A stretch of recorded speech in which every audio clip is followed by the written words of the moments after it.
Hey guys, we're back at it again, and in today's video we're going to go over how I'm going to upgrade my workbench.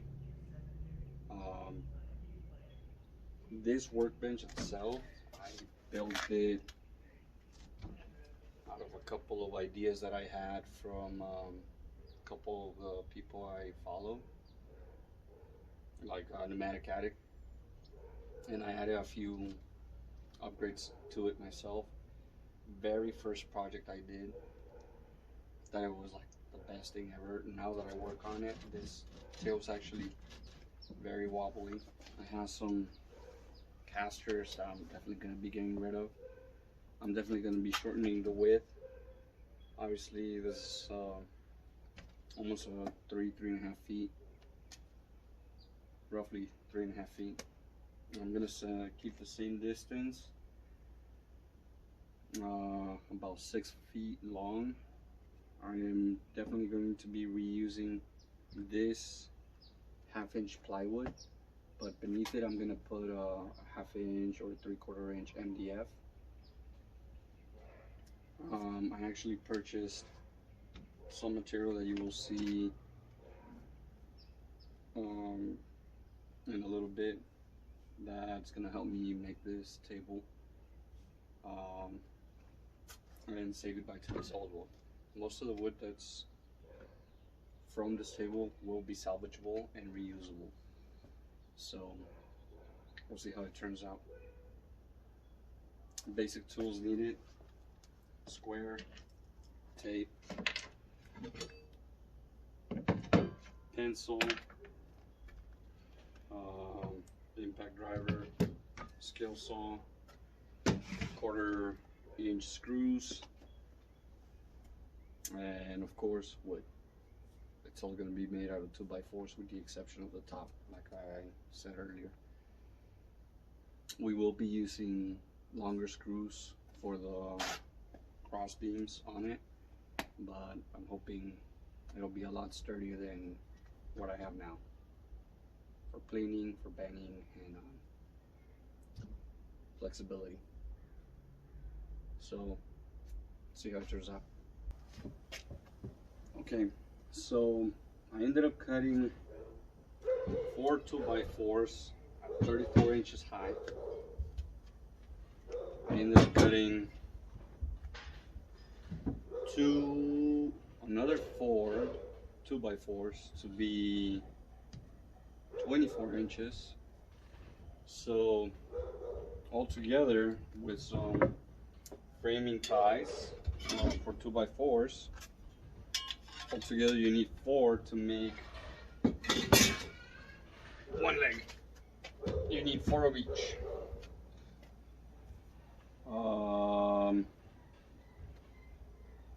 You need 4 34 inches, 4 24 inches. You need the 4 framing strong ties, or ties, whatever you want to call them.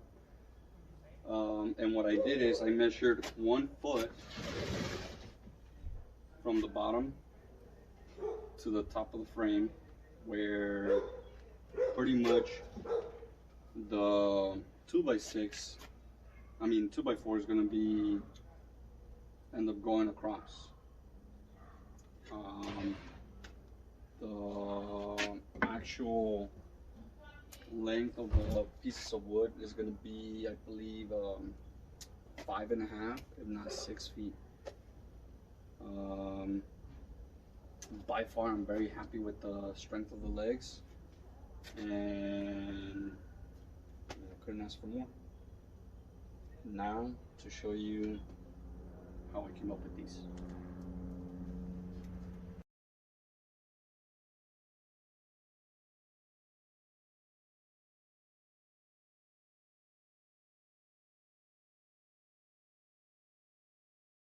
You have it, both legs. I know in the making I had to fast forward, do the whole hyperlapse thing, but these are both legs. They're gonna be the front and the back, or the face of the front and the back of the table. Now, I want you guys to take a quick note. that the actual legs themselves are slightly about 5/8 of an inch above. That is because I left it with enough clearance so that when everything is connected, we'll be able to actually shove that and shave that down by hand, so we can be able to put the actual MDF and the plywood. And you may wonder why I have this here.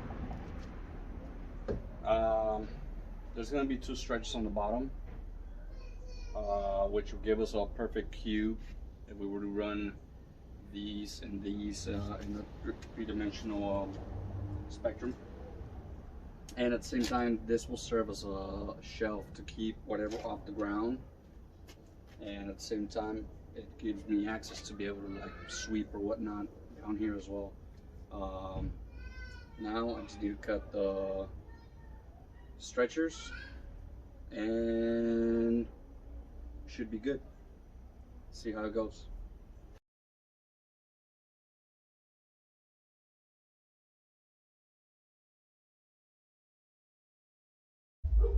So here you have it. Quick and easy. Probably took me about 45 minutes to make the cut, set this up. Now the only thing we need is the plywood here. The stretchers are going to go in between the crossovers.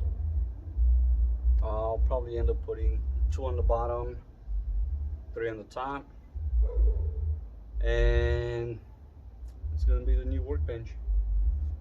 Of course, we definitely want to do the bottom first before we do the top, but it's pretty much ready to go.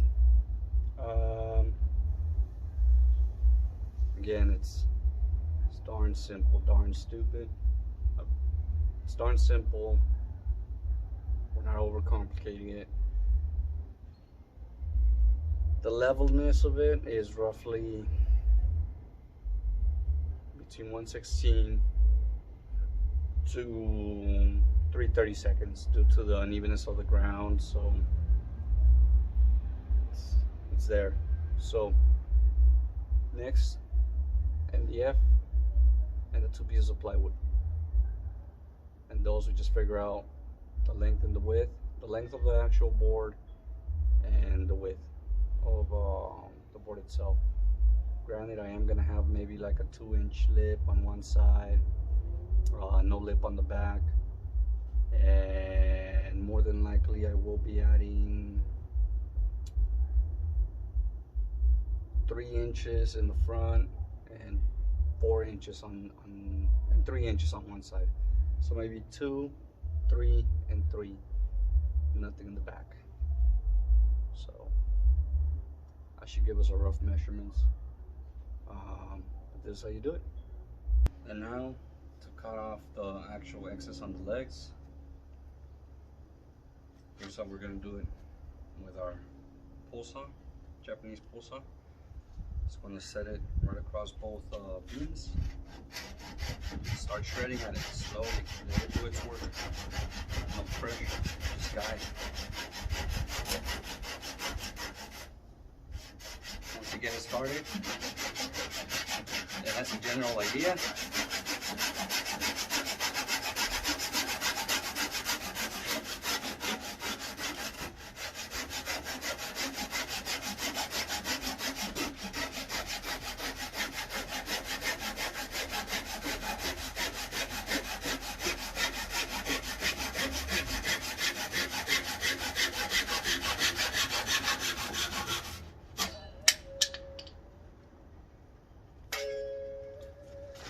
There you have it. Now with that, just quick update. I had to put these 2 2x4s, one on top, one on the bottom, just so they wouldn't stretch overnight. Yes, I'm wearing the same old shirt from yesterday. No point of using another one if this one doesn't have any sawdust. So we're gonna take this one off, put the bottom panel, which is right there, 1/2 inch ply. I had said I was gonna use MDF here. I am not. On the top, just because my bench is gonna be outside. So we got this bad boy. Take this off, transfer this one to the bottom, bring that sucker in, cut it, and go from there. Yeah, I use the chalk line to mark my lines perimeter-wise around the table.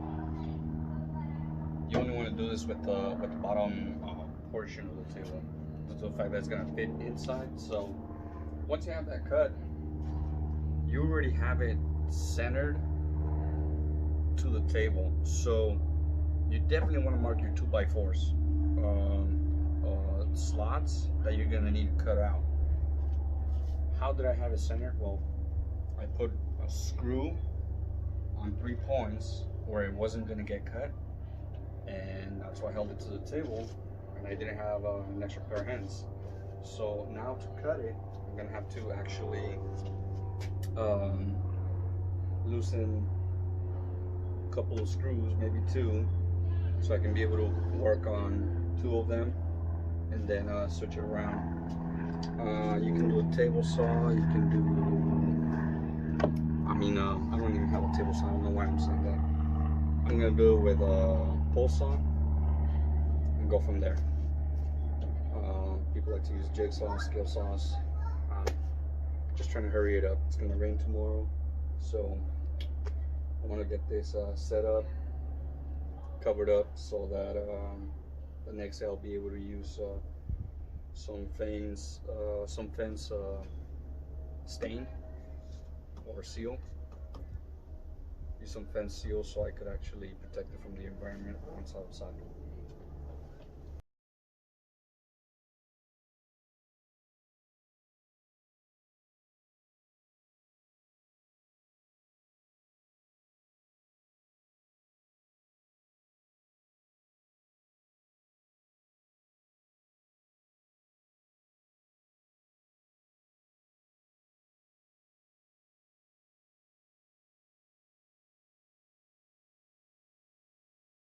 So now that we have the bottom and the cross members for the top, I'm gonna use, well, I managed to do it with the help of my son.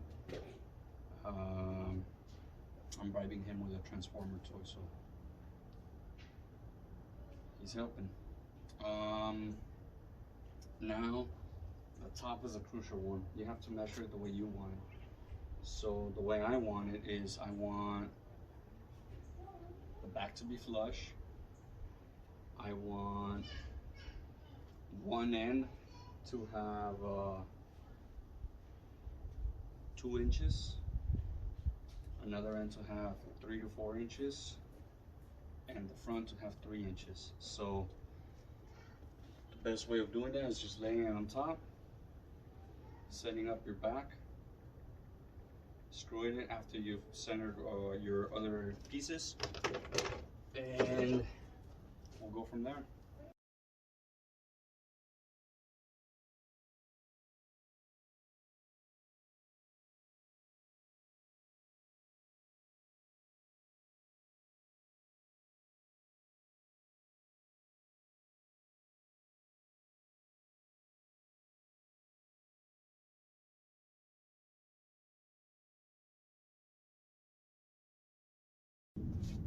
Here we have it. It's a 3/4 inch plywood. I try to be as square as possible as I could be, with the straightest cuts that I can perform with my helper. Now all I have to do is take apart that table and get that wood that's on top of that table on top of this one, which I have a big feeling it's not going to be the same with that. Oh well, that's what we got. So, oh well, it don't happen. Luckily I got a couple scrap pieces I can actually layer over it on whatever else I might be missing. But this, I am very happy. It is straight. I did get plain plywood, plain finished plywood. So time to say goodbye to that table. Start working on this bad boy.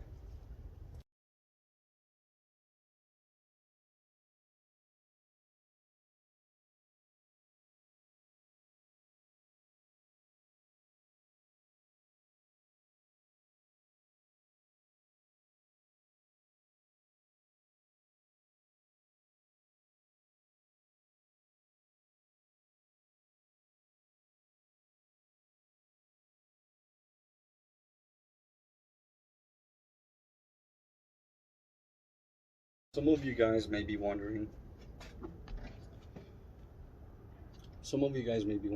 Why I'm using this old beat up piece of plywood from the old table. I'll tell you why.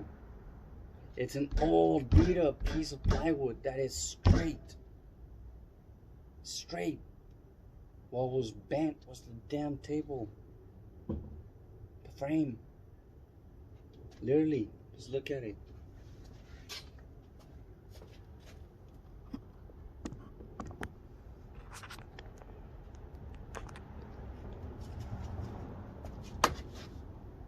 Rookie legs.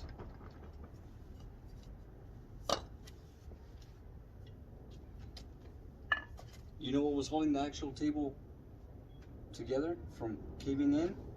From these wobbly freaking fold outs? These two. This box frame.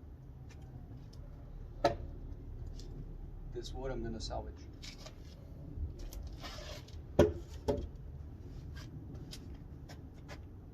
These two legs, I'm also gonna salvage. I just don't remember if I actually glued them or not, but they're salvageable. The screws, that's what I'm using over there, salvageable.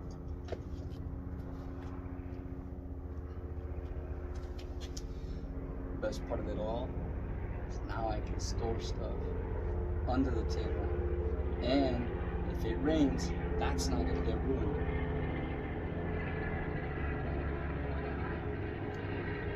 Alright.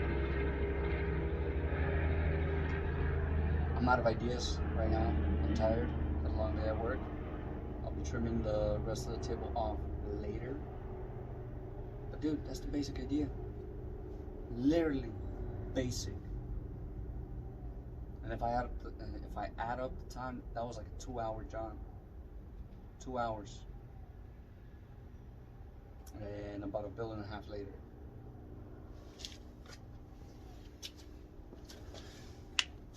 And now we're actually going to start doing smaller projects. And the other end that I don't have enough beat up wood, what I'm going to end up doing is actually using the scraps out of the fine finish wood to put on top of that. Look at that. Now I'm going to have a rough side and a smooth side. We'll see what I come up with. But the cool thing is, they're both the same thickness, so. Alright guys. Now I just gotta get this before the sun beats me again, which is already beating me by like 20 minutes. Just gotta clean this mess up real quick, okay? Catch you guys in a bit. Catch you guys in the next one. And practice makes perfect. No judge. Just do, man. Peace.